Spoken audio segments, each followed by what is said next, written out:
सके। ठीक, तुमने देखा होगा कुछ लोग कर्तव्य वर्तव्य करते हैं एक्रोबैटिक्स, तो उसमें यहाँ पे अपने चेस्ट पे ऐसे डंडे पे अपने आप को बैलेंस कर लेते हैं, ऐसे डंडे पे कर्तव्य वाले जो होते हैं बैलेंस कर लेते हैं। तो यहाँ पे अगर बैलेंस कर लिया तो इंसान का सेंटर ऑफ मास कहाँ है, यहीं पर है, सही है, यहीं पर है ना। और तुमने देखा होगा कि लोग झगड़े में या भौकाल मारने में क्या कहते हैं, तुम मुझे भी जानते नहीं, तुम मुझे because I am where, I am here. कोई कहता है ऐसे, तुम मुझे भी जानते नहीं, मुझे जानते नहीं। नाक पे हाथ रख के बताता है, तुमने किससे पंगा लिया मालूम है, तुमने किससे पंगा लिया, ऐसे बोलते हैं। और मुझे कोई कह दे, ऐसे है ना, यहीं पे हाथ रखते हैं, कोई मुझे ये कह दे, अरे अगला लड़का भूल जाएगा ये क्या है, यहाँ हाथ रख बताएगा। क्यों ऐसा करते हैं, क्योंकि हमको मालूम है हम यहाँ कहीं पर हैं, पर एक्चुअली हम यहाँ नहीं होते, हम होते यहाँ पर, है ना। वेयर वी आर हेयर, है ना। इंसान अपनी पहचान कैसे बनाता है, यहाँ से। ये सारा एग्जाम काहे का है, आपके इसकी चेकिंग हो रही है ना, कितने पुशअप मार ले तो इसकी चेकिंग तो हो नहीं रही कि भाई सिलेक्शन उसी का होगा जो इतने पुलअप कर लेगा, तो लाइन लग जाएगी। सिलेक्शन उसका होगा जो दिए गए क्वेश्चंस को टाइम पे सॉल्व कर लेगा, टाइम पे सॉल्व तो कर लेंगे घर पे ले जाकर के भी, टाइम पे सॉल्व कर लेगा। Time boundation is very important. तो किसी की चेकिंग हो रही है कि आप यहां से कैसे हैं, एक्चुअली आप ये हैं जो भी हैं। शक्ल सूरत फिजिक कोई माने नहीं रखती। What you are the person वो होता है जो उसकी थिंकिंग होती है। तो अच्छी थिंकिंग डेवलप रखनी चाहिए और फ्री थिंकिंग रखनी चाहिए अगर एग्जाम क्वालिफाई करना है।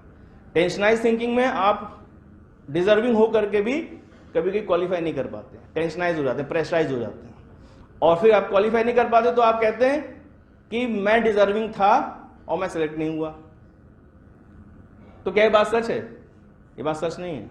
आप प्रेशर में काम नहीं कर पाए इसलिए आप सेलेक्ट नहीं हुए, और आपको बहुत ज्यादा प्रेशर में आगे काम करना है, इसलिए वो ऐसे लोगों को चूज करते हैं जो प्रेशर में काम कर सके, है ना। तुम बाद में किससे बता दो ना, अरे यार हमने उस डॉक्टर को देखा, मार आफत मची हुई थी, लोग चिल्ला रहे थे, खून ही खून पड़ा था, और भाई साहब वो एकदम शांत था बंदा, आराम से कह रहा था रुको शांत रहो, आराम से काम कर रहा था। सब उसने पूछा पाछा, टाँके में लगा, खून ऐसे पिचकारी तरह निकल रहा था ऐसे हाथ रख करके, बड़ा शांत। तुम उसे इंप्रेस हो रहे हो, क्यों?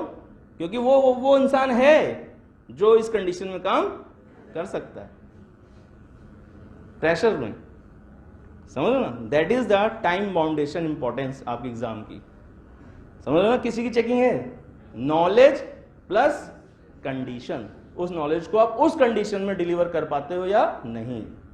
इसलिए आप जब किसी को दोष देते हो कि मैं डिजर्विंग था लेकिन हो नहीं पाया, तो समवेयर कहीं ना कहीं कोई चीज लैक कर रही थी आपके अंदर। तो उसके लिए क्या करते हैं, उसके लिए अपने आप को ट्रेन करते रहते हैं, थ्रू आउट ट्रेन करते रहते हैं, है ना। ट्रेनिंग सब कुछ आ जाता है।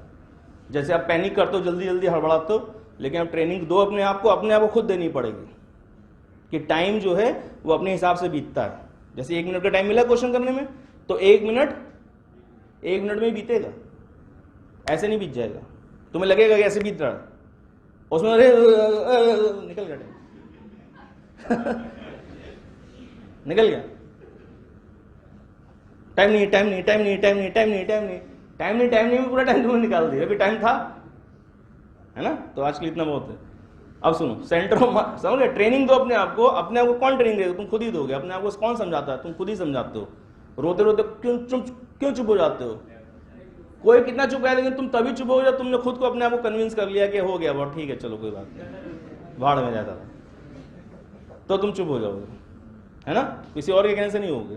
तो इसी तरह से अपने आप को ट्रेन करोगे कि जो टाइम मिल रहा है वो, इसीलिए हम कहते हैं जब घर की प्रैक्टिस करते हो आप रूम पे, तो टाइम बाउंड होके करो।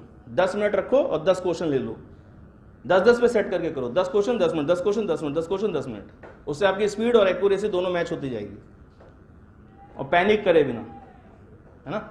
तो सेंटर मास की पहली परिभाषा, वो बिंदु जहां पे नेट और जीरो है, और नेट और जीरो इसीलिए वो बिंदु जहां पे पूरा सिस्टम